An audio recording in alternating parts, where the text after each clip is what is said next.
Goedemiddag, dames en heren. Bedankt voor het inschakelen bij deze lunch Zoom-meeting over de Israëlische verkiezingen die gisteren plaatsvonden.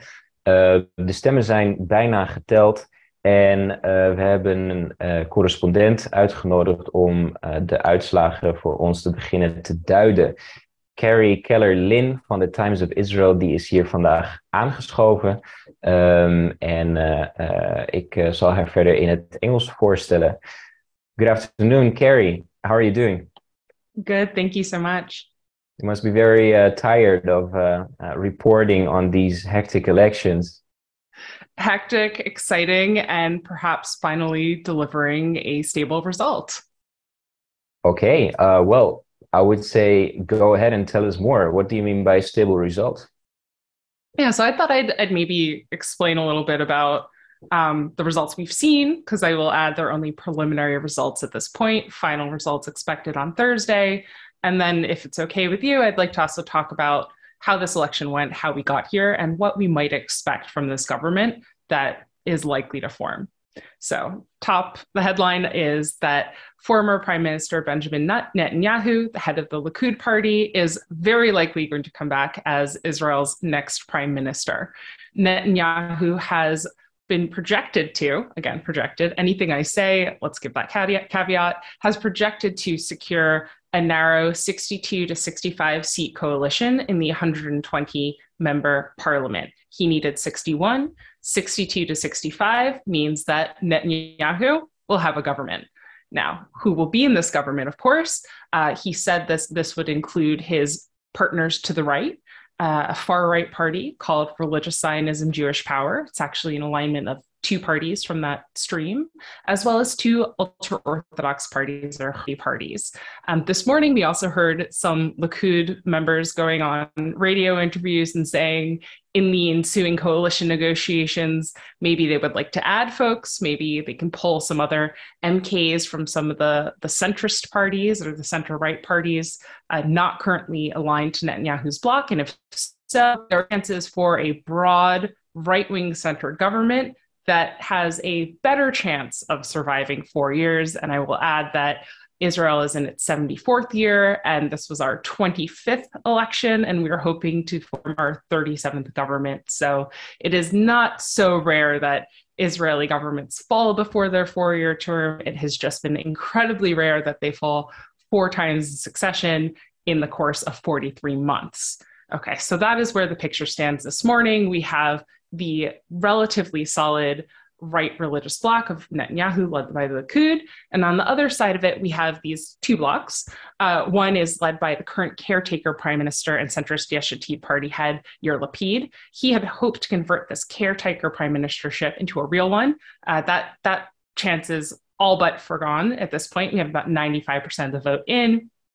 It seems incredibly unlikely that Yair Lapid is able to pull this out unless there are severe irregularities in the voting. So let's just say for now that he will not be prime minister. He will not be able to block Netanyahu. More so than that, it seems that another issue that circled during this election, whether these small parties that sit at the edge of Israel's 3.25% electoral threshold to enter the Knesset, whether they'd kind of jump over that hurdle and make it in or not. If they do jump over the hurdle, then this kind of block battle ensues. If they don't, because most of them sit on the side with Yair Lapid, it means that proportionately the size of both blocks will grow and that Netanyahu's bloc would most benefit. Consequently, the fact that one of these parties is really teetering at the edge, it's the left-wing party, it's called Meretz. It is currently projected to not make it into Knesset. If Meretz falls out, then it is that Netanyahu's coalition seat or two, so it's a broader right-wing government. Okay, so that is where the situation stands on Wednesday afternoon in Israel. Final results, again, only will come about a day from now on Thursday. The question is, why did we have this election to begin with, and what was it all about? This election, again, in under 4 years, was once again a referendum on whether or not to return Netanyahu to the leadership. Voters clearly said yes, but we've had this election because although Israel has an ideological right-wing majority, it hasn't been able to have a political one. And it's really been divided on this question of yes or no to Netanyahu. Whereas we've had about 70 to 75 right-wing aligned seats, right-wing party aligned seats in the Knesset, only 50 something to 60 were willing to set with Netanyahu to this point, leading to these rounds of instability. And that's because Netanyahu, despite being Israel's most popular politician, is also its most divisive.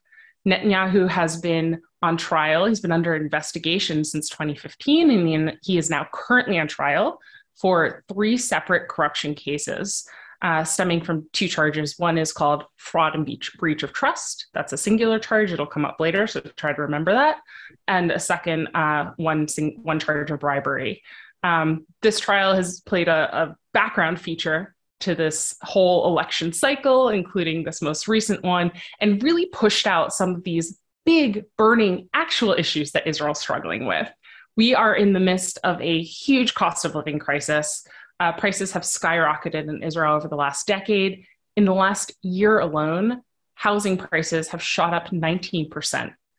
This is making it very difficult, not just for young and working families, but for the middle class to even eke out some sort of a quality of life and maintain its lifestyle in Israel. In addition, security is a perennial issue, both outside of Israel's borders and within. Within Israel's borders, we've been seeing a wave of terror going on now and perturbing to Israelis. It's a wave of terror from within Israel proper. Just this morning, there was a stabbing attack.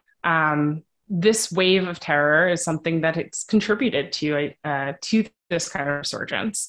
And we've also recently signed our first deal with Lebanon, a maritime border agreement. And we've been fighting the idea of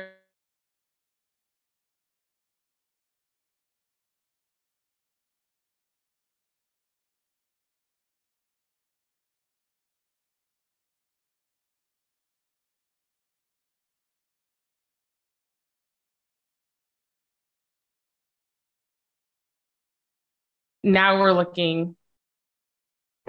Sorry about that. No, we both got a message that the recording was interrupted and then resumed again. So let's just finish up your sentence, I would say, and then we move on to questions. Okay, sounds good. And that puts us to where we are today, where we are seeing a coalition that is coming in that looks totally different, answers completely different questions within Israel. This is a coalition that answers the question of what it means to be both Jewish and democratic in a different way, as well as answers this question of judicial reform that might ultimately reverberate back to Netanyahu's trial. And both those are a little bit more technical, and I'm happy to get into them with questions. I see. Thank you. Thank you for describing this context. It's really interesting and relevant.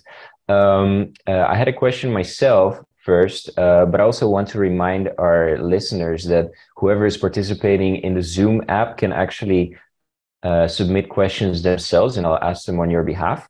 But I had a question myself first. I was triggered by what you said about comments made by Likud members this morning about the possibility of attracting centrist or other members of Knesset who are not part of this so-called Netanyahu bloc. What are the chances of the bloc formation, so to speak, changing now that the status quo in the Knesset is changing? And does the far right, the very far right, I should say, nature of the Otzma Yehudit party play a role in that?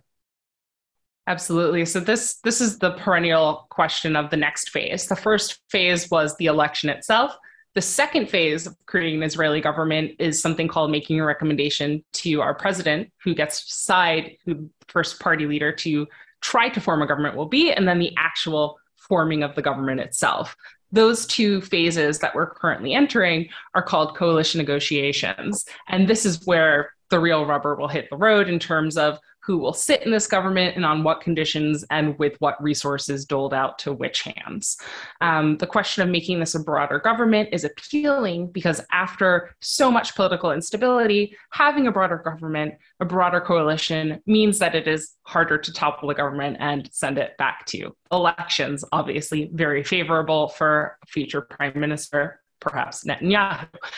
In terms of taking Otzma Yehudit out of the equation, technically Otzma Yehudit ran with a second party that's allied with this ideology, but plays to a slightly different crowd called religious Zionism. And sorry, Otzma Yehudit is Jewish Power.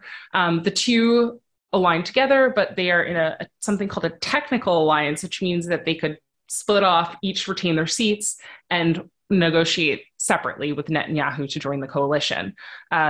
Benjamin Netanyahu has said that he will include both factions within his coalition, but Itamar Ben-Gvir, Otzma Yehudit's head, has messaged to the media, first subtly and now explicitly, that he's afraid that he'll now be ditched after he helped drive the combined party up to maybe 15 seats, making it the Knesset's third largest. He's afraid that he'll be ditched for his far-right ideology, and instead a more moderate partner from Likud's left will be brought in. Maybe the centrist Benny Gantz, who previously sat with Netanyahu. Of course, Gantz has sworn upright and center that he will not do this. So has Netanyahu. But one of the most common promises to be gone back on between an election and a coalition negotiation is who someone will or will not sit with.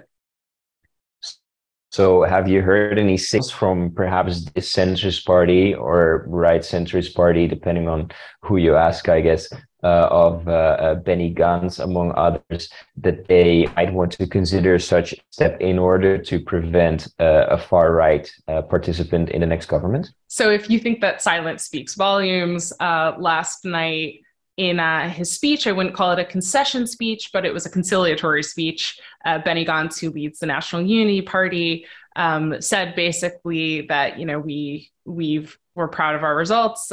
He didn't give up the fight, and he did not say that he was unwilling to sit with Netanyahu, something that he has echoed vociferously in pre-election messaging.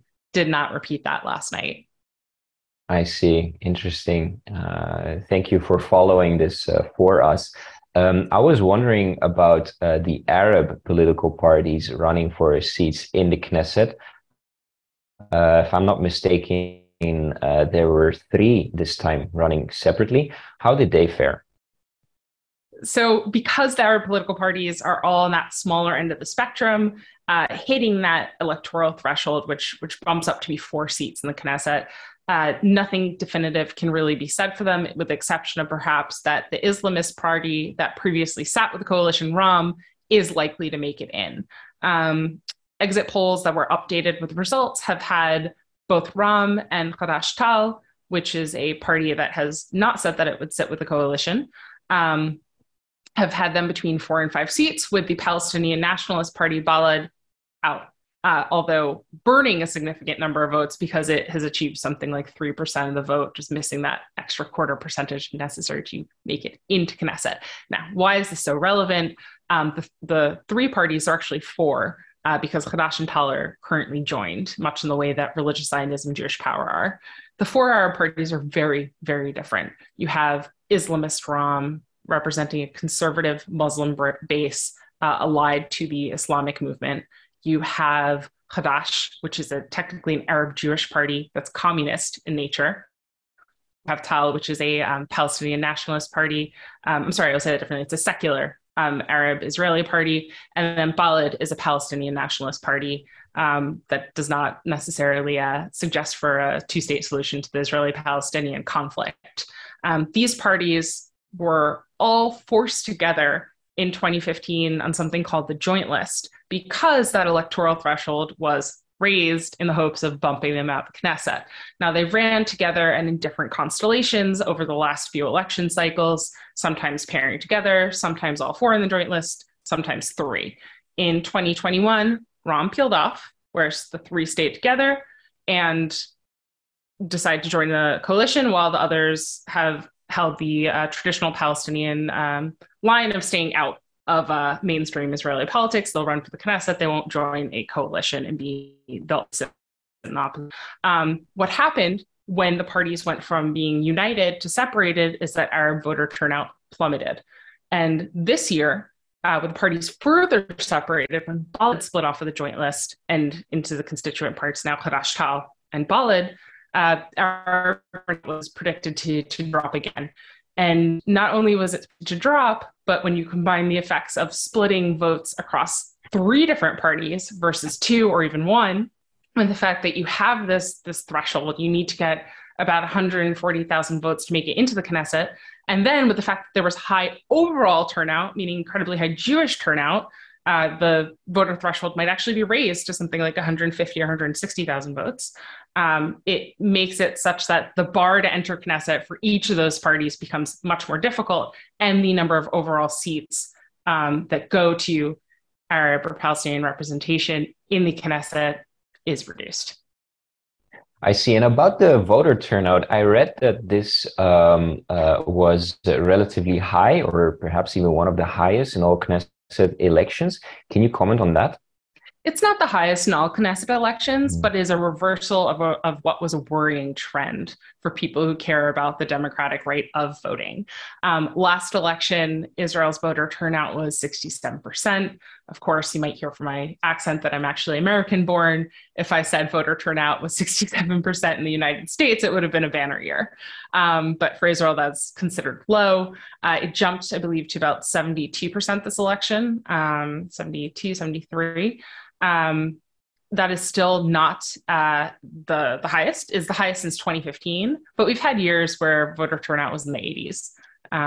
So voter turnout was high. It made parties across the board were supportive of that. It was a positive indication, I think, for Israel's democratic spirit. I see.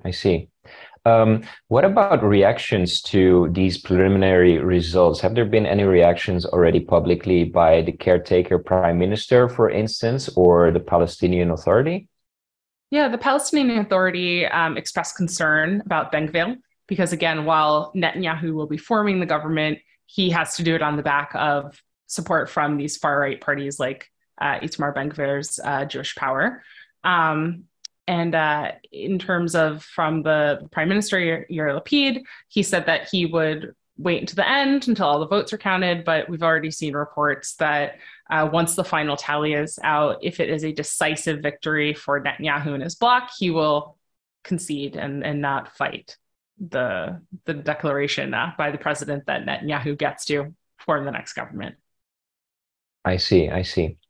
And again, going to the far-right party or the far-right member of this list under the name Otzma Yehudit, which it translates to, well, roughly Jewish power, but from what I understand, more like Jewish might, First of all, can you tell a bit about this political party? What are some of the standpoints that make them so controversial?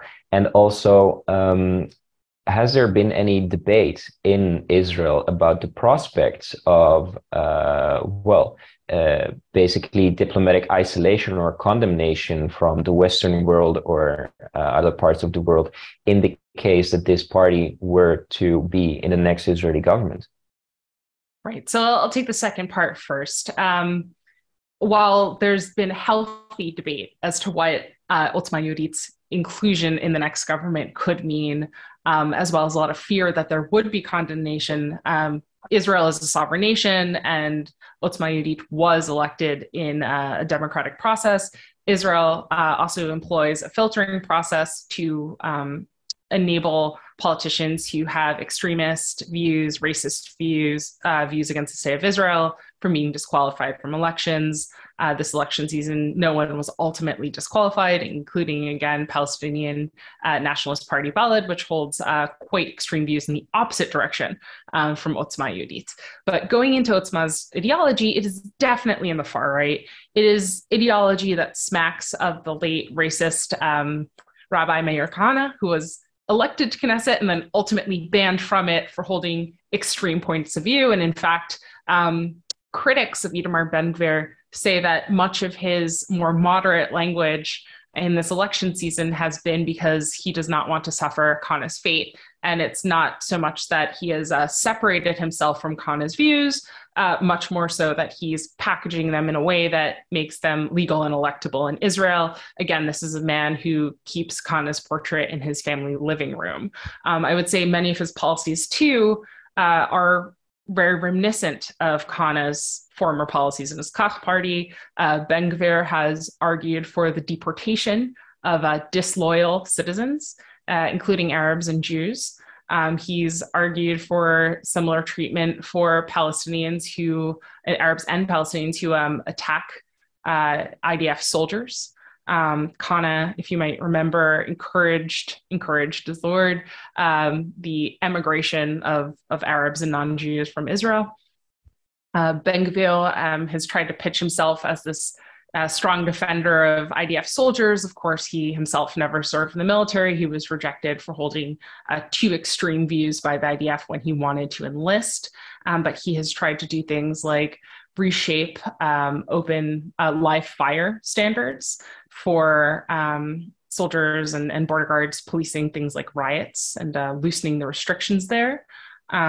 He's also wanted to change the way that security prisoners are housed, a number of different policies that touch on the way that Israel interacts with security, but also more specifically interacts with Palestinians. And perhaps the biggest issue in terms of what the state could look like from a diplomatic perspective is that he very much so wants to annex and extend sovereignty over the West Bank, but without giving citizenship rights to Palestinians. And so that would be a fundamental change in how Israel conceives of itself as a democratic nation.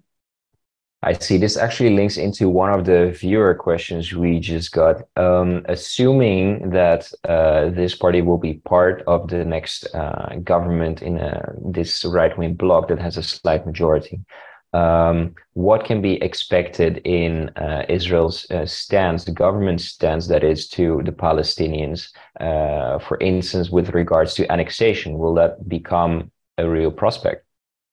So one thing to say is that while Ben-Gvir pushes this, ultimately a coalition, as we saw so painfully for this outgoing one, needs to knit its members around a policy. So unless Ben-Gvir were able to sway ideological cohorts within this coalition, this policy won't get taken forward. That being said, he could still change things around the edges depending on which ministership he is ultimately granted. He is angled to have the public security ministry, which is in charge of Israel's internal security as well as the police, and would basically have a hand on flashpoints like Jerusalem's Temple Mount or Al-Aqsa Mosque, where the status quo is that anyone can currently visit, but only Muslims can pray and Jews cannot pray. And Ben-Gvir upsetting those delicate balances I think would very predictably spark violence, much like we saw this Ramadan season in the spring in Israel. Likud has made a point of saying that, no, we're not concerned about Ben-Gvir being in the government because we'll be the largest party and we'll direct policy. Of course, we'll have to see how negotiations and coalition formation shake out, because that will really say a lot about where the power will fall in this next government. I see. One more follow-up on the Ben-Gvir's Otzma Yehudit, but this person is also asking about Smotrich's viewpoint on the following, namely, how do they look at the Abraham Accords, this diplomatic trend from the past few years whereby Israel is making peace accords with a couple of Arab countries? This is not the issue for them.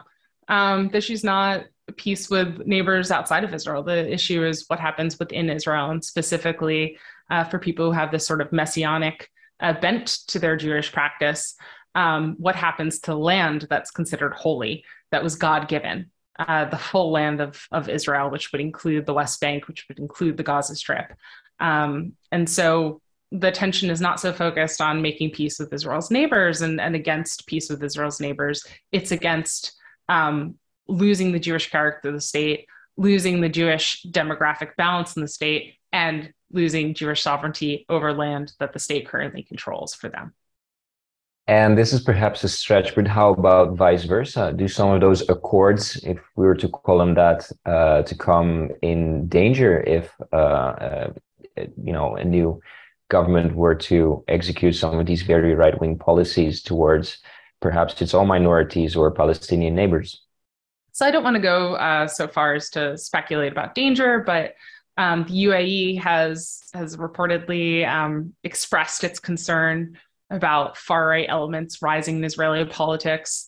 Our own paper, The Times of Israel, has spoken to a number of Arab diplomats bordering Israel on condition of anonymity about the same. I've also spoken to diplomats involved in the Abraham Accords based in Israel who have said before the election season even kicked off that they're very concerned about eventual progress and timely progress towards Palestinian national aspirations. Now, if I think any sort of vast change in policy were actually carried out, there would probably be a rupture. But at the stage of in just discussion, even if it is insightful, I'm not sure to what extent these agreements would actually be dislodged. I understand. I have a question about Netanyahu, and it's a question that's often asked, especially in foreign media about Israel, I think, namely, how come he can garnish so much support despite the corruption charges running against him? Well, as I mentioned, Netanyahu is the most popular politician, although he doesn't usually get into the majority. I think he most recently polled as high as 48% of Israelis thought that he was most fit to be prime minister. The corruption charges themselves are sort of a matter of political divide here. If you sit on the center or the left, you probably think Netanyahu is guilty and needs to be found guilty. If you sit on the right, you think maybe that the charges are trumped up or overblown and shouldn't have been brought in the first place. There's a lot of concern also about one of the charges in particular, this charge called fraud and breach of trust, much to the extent that legal scholars across the political spectrum have said that it's vague and maybe not even justiciable and should be reformed, should be amended. Now Smotrich wants to cancel that charge, which according to current Israeli law would also retroactively cancel Netanyahu's trial. And that's something that Ben-Gvir has said that he would support doing, actively canceling it. Now Netanyahu, who's been very careful about both maintaining his innocence and not wanting to thwart the democratic process, has said that nothing but apply to canceling his specific trial and that these are religious Zionism's policies, not his, but again, you can take your own bets on what would happen if the fraud and breach of trust charge was canceled to his actual trial. I see.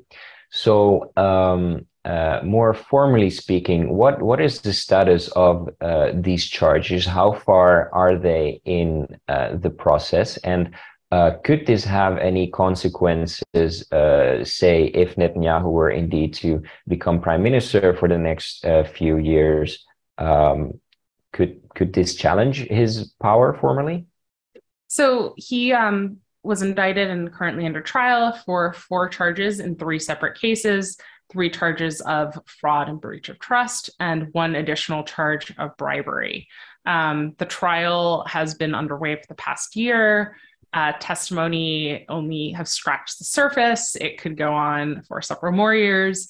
Earlier this year, there was a big pause while Netanyahu contemplated a plea deal. He ultimately decided not to take it. It would have required a clause forcing him out of politics for the next 7 years. And given that he's almost 73, that might have been basically a retirement sentence.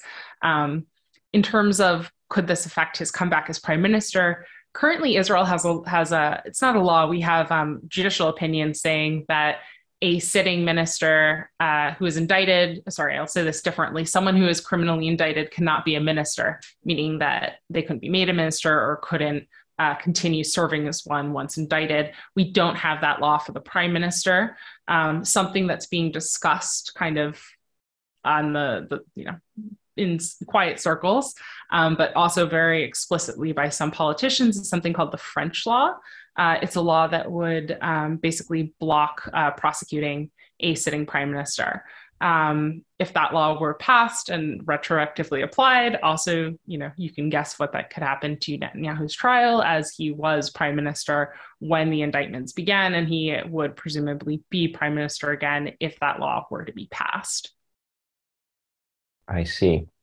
From what you told earlier about Smotrich and Ben-Gvir's support for laws that would cancel perhaps retroactively some of the charges against Netanyahu, I wonder what is their attitude to Likud? Could they even consider themselves governing without Likud, perhaps in some constellation.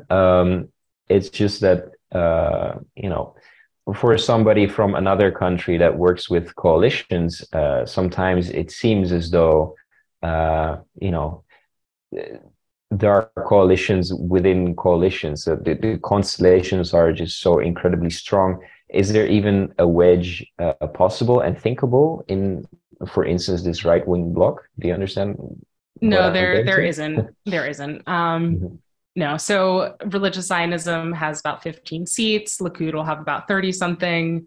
It's almost impossible to form a coalition without one of the major parties, one of the largest parties in the Israeli system. And religious Zionism, I would say rather than religious Zionism looking at Likud as an option, Likud is religious Zionism's only option. And in fact, religious Zionism is as strong as it is today because Likud has actively worked behind the scenes to build it as a party, to unite between Ben-Gvir and Smotrich and prevent either of them from falling under the electoral threshold, and boosting the party in the previous round of elections, and kind of almost koshering the party in order to have it to rely upon to form a government. So Likud has made this as its right flank.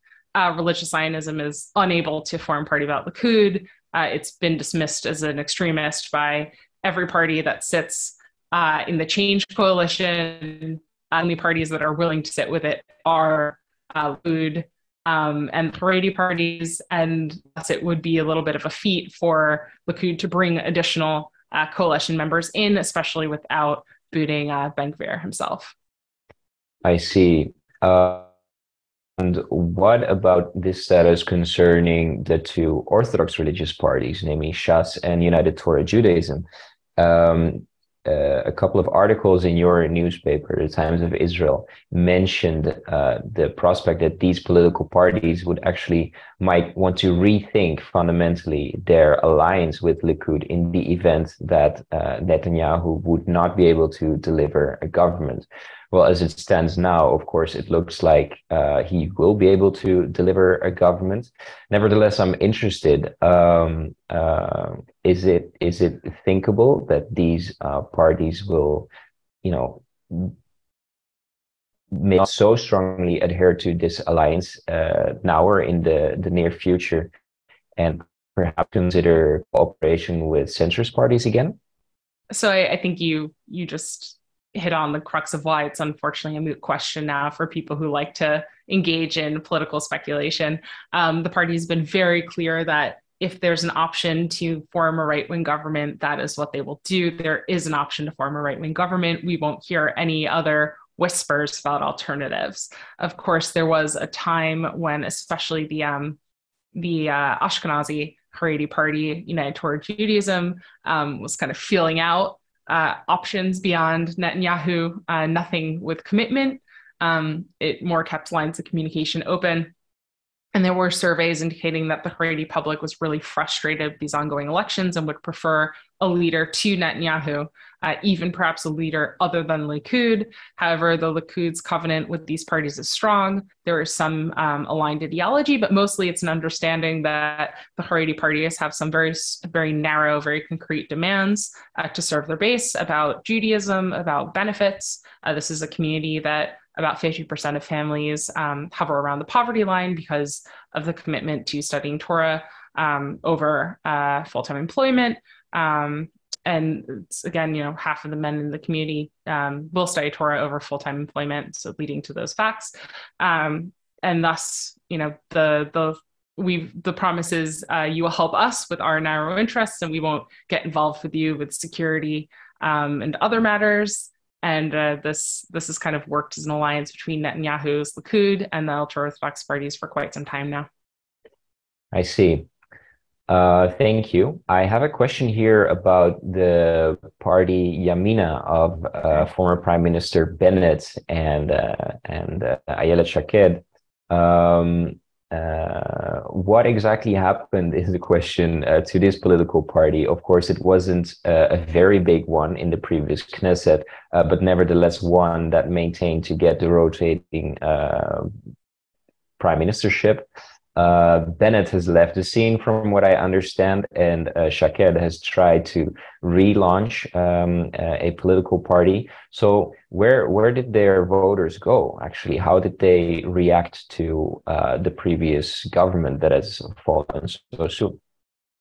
So that was part of the question of the election. What would happen with the fact that, Yamina became the ruling party and transformed itself to being defunct within 18 months. Their voters split. About half went to religious Zionism. Another portion went to Likud, some went to centrist parties, and some didn't come out at all. If you believe the polls, again, we'll have better results on this soon. If you spoke to Yamina voters like I have and like my colleagues have, a number would say that they voted for religious Zionism because the ideology was closest to their own, although they didn't agree with some of the party's more extreme points of view. I've had more than one former Yamina voter tell me that they pinched their nose while voting for religious Zionism, but nonetheless still did. Mm-hmm. That's interesting. I have a next question regarding the threat of Iran. Following Israeli politics from the outside, I have the impression that the opinion in the country is pretty uniform as to Iran being a threat and it needing to be countered. Nevertheless, the question is, with a more right-wing government, would policy towards Iran change significantly? Sure. And I would say, I apologize. I think this has to be our last question because I have a TV spot coming up and I think we scheduled for half an hour. Is that okay? Understand. Yeah. Okay, awesome. So Iran, would the policy towards Iran change? Israel's quite unified in its policy towards Iran, where there's a divide is how to handle that policy.